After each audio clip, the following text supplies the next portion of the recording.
RCR, la red que comunica y une al Perú. A esta hora vamos a tomar contacto y le agradecemos la cortesía, la amabilidad que tiene con RCR, Red de Comunicación Regional, al señor Carlos Almonacid. Él es el jefe del equipo de salud de la Defensoría del Pueblo y nuestro agradecimiento por atender esta comunicación con RCR, Red de Comunicación Regional. Qué gusto saludarlo, señor Almonacid. Señor José Hernández, muy buenos días. El agradecimiento de ustedes para compartir el trabajo que desarrolla nuestra institución. Bien, en primer lugar tenemos entendido que la Defensoría del Pueblo ha recomendado, ¿no?, a las autoridades del sector salud adoptar en forma urgente, en forma prioritaria, un conjunto de acciones, ¿no?, que permitan garantizar, ¿no?, la disponibilidad del oxígeno medicinal en los distintos establecimientos de salud a nivel nacional. Ustedes están en permanente coordinación, comunicación justamente con las defensorías adjuntas en distintos puntos del territorio nacional. ¿Qué es lo que han podido observar hasta el momento y sobre todo la importancia de esta recomendación para que se tomen las previsiones del caso, ¿no? Sí, perfecto. Como usted bien señala, la labor de la Defensoría del Pueblo ha consistido en, digamos, supervisar en general sobre el tema del oxígeno a nivel nacional y obviamente también efectuar supervisiones ya in situ en los hospitales más importantes a nivel nacional para identificar cuáles son los problemas o las carencias más frecuentes de los establecimientos de salud.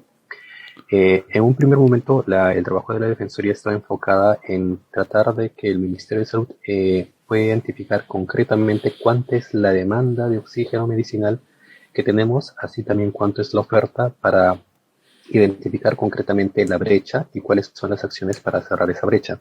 De hecho, actualmente hay una menor demanda porque hay un menor número de casos, pero el enfoque que está pidiendo o que está realizando nuestra institución es que podamos proyectarnos sobre cuál sería la demanda frente al peor escenario en una tercera ola. Como usted sabe, las últimas cifras hablan de aproximadamente 600.000 personas que serían hospitalizadas y por ende que tendrían que tener oxígeno. En este contexto, en el mes de julio hemos visitado, como les estaba adelantando, 66 establecimientos de salud a nivel nacional para identificar si, por ejemplo, tenían sistemas alternativos de oxígeno medicinal, es decir, si además del proveedor o si la planta que tienen, si esta fallara, si tenían sistemas alternativos, si tenían planes de contingencia, porque eventualmente pueden fallar, como ocurrió lamentablemente en Talara, si los establecimientos de salud que tienen plantas de oxígeno también cuentan con grupos electrógenos, porque hay que garantizar sistemas alternativos de energía eléctrica para digamos, superar cualquier contingencia, así también como conocer si los establecimientos de salud tenían esta alarma de gases que permite controlar el fluido del oxígeno medicinal dentro de los establecimientos, ¿no? Y ahí hemos encontrado algunos resultados que ya hemos puesto en conocimiento del Ministerio de Salud esta semana y que justamente el día de hoy vamos a tener una reunión para abordar esta problemática y ver cómo se pueden implementar las recomendaciones que hemos formulado al sector salud. Ahora, estos hospitales son tanto del Ministerio de Salud, de gobiernos regionales, como de salud, de los 66 que usted nos está dando a conocer, señora Monacid. Exacto. La supervisión involucró el hospital más importante a nivel regional como el hospital más importante a nivel de salud.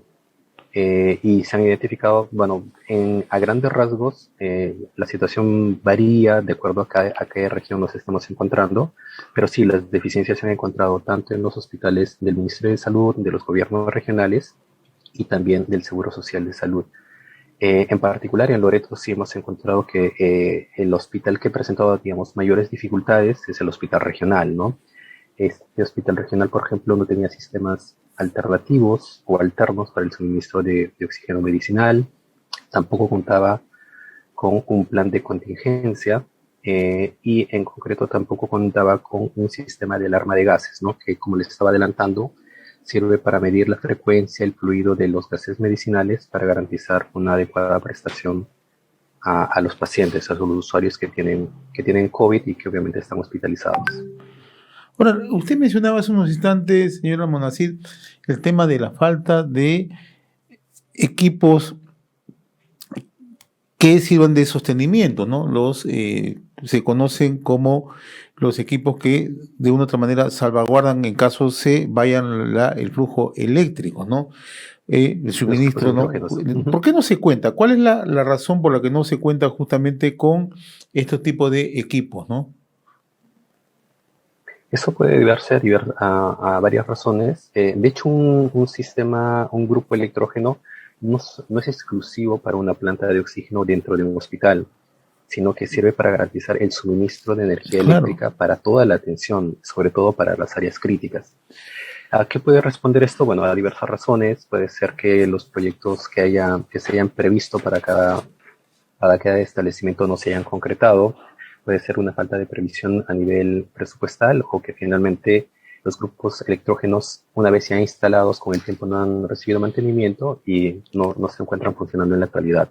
Pero obviamente, como les estaba adelantando, sí son necesarios, no solamente para garantizar el funcionamiento de las plantas, que ya es importante, sino además para el funcionamiento de las áreas críticas, ¿no? De acuerdo a la propia normatividad del Ministerio de Salud. Ahora, tanto en primera como en segunda ola, uno de los aspectos más delicados ha sido brindar oxígeno a los domicilios, ¿no? Eso es un tema que se está tomando en consideración porque siempre se ha concentrado y es natural que muchas veces se le ponga la atención a los centros hospitalarios, ¿no? Pero por la naturaleza de la pandemia, esta desbordó al país, ¿no? Y muchas de las personas han tenido que ser atendidas en domicilio, ¿no?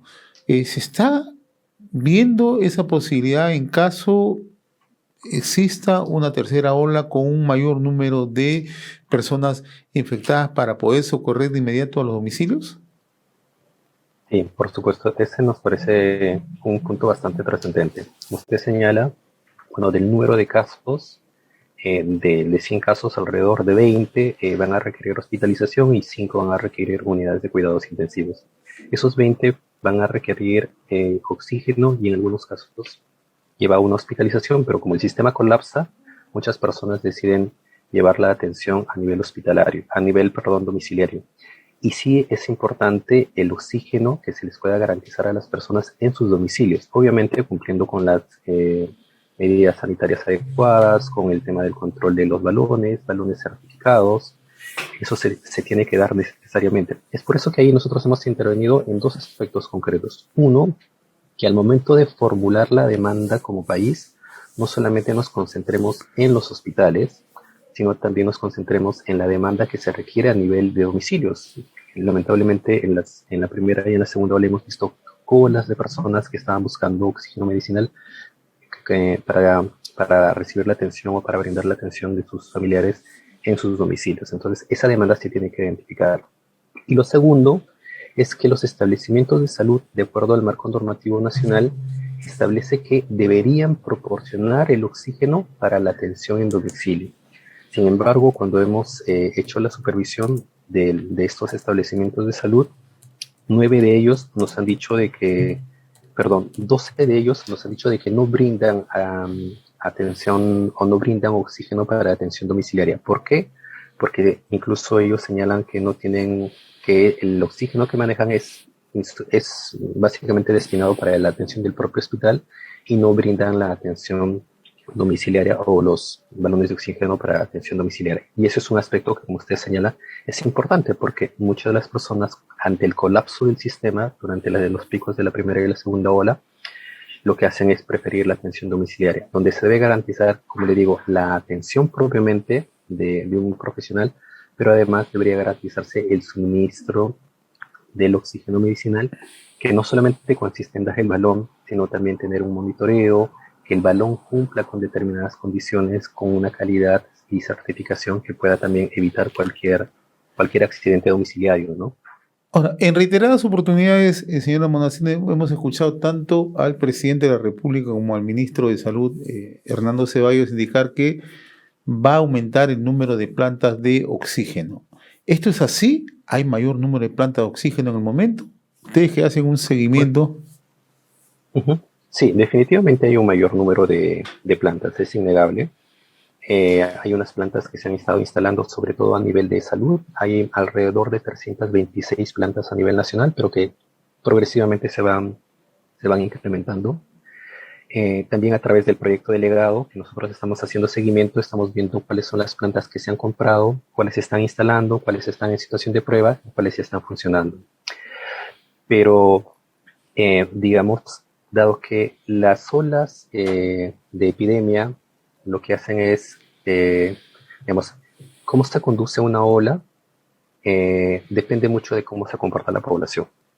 Y cuando bajan los casos es cuando las personas en general, nos relajamos las medidas. Por eso, cuando se hace la proyección de oxígeno y obviamente la instalación de plantas, tiene que pensarse en el peor escenario. Lo que debemos aprender tanto de la primera como de la segunda ola es que no debíamos proyectarnos sobre una demanda, la menor demanda, sino frente a un peor escenario, proyectar la mayor demanda. En la primera ola se proyectó determinada cantidad y esta fue superada. Entonces, esa lección debemos aprenderla para que de cara a una tercera ola, esperemos que se pueda retrasar lo más posible, también se pueda hacer una proyección y se puedan continuar instalando plantas de oxígeno para que además los establecimientos no dependan de un proveedor para abastecerse, sino tengan su propia planta de oxígeno para garantizar la atención de sus pacientes. Y eso tiene que ver con la operatividad naturalmente de las plantas de oxígeno, ¿no? Usted citaba el caso de Talara, que es una provincia que está en el departamento de Piura, ¿no? Lo que ocurrió hace unos meses, ¿no? Ojalá no vuelva a ocurrir naturalmente, ¿no? Entonces, en la visita que ustedes realizan de parte de la Defensoría del Pueblo, los adjuntos de la Defensoría del Pueblo, ¿se puede garantizar que estas plantas de oxígeno en su mayoría están plenamente operativas o requieren de permanente cuidado, de permanente trabajo de mantenimiento, ¿no? Sobre todo en posibilidad que ingresemos a una tercera ola, ¿no? Definitivamente, ese también es otro tema muy trascendente. No basta, bueno, quizás las personas que van a un establecimiento piensan que el oxígeno es, digamos, similar a cualquier otro suministro fácil de llevar, bastante sencillo, y no es así. Tiene que estar sometido a control de calidad, a determinadas evaluaciones constantes, y eso implica también que las plantas de oxígeno tengan que tener un mantenimiento constante. Para ello, obviamente, necesitamos no solamente presupuesto, sino también equipo capacitado. Por eso es que nosotros también le hemos pedido al Ministerio de Salud establecer los lineamientos para que se puedan establecer los planes de mantenimiento. De hecho, ya hemos empezado a detectar algunos problemas. Por ejemplo, en Puno, advertimos de que no se estaba llevando a cabo el mantenimiento, o algunas plantas sí empezaban a estar inoperativas porque faltaban algunos insumos para reemplazarlos, o faltaba presupuesto u otra situación.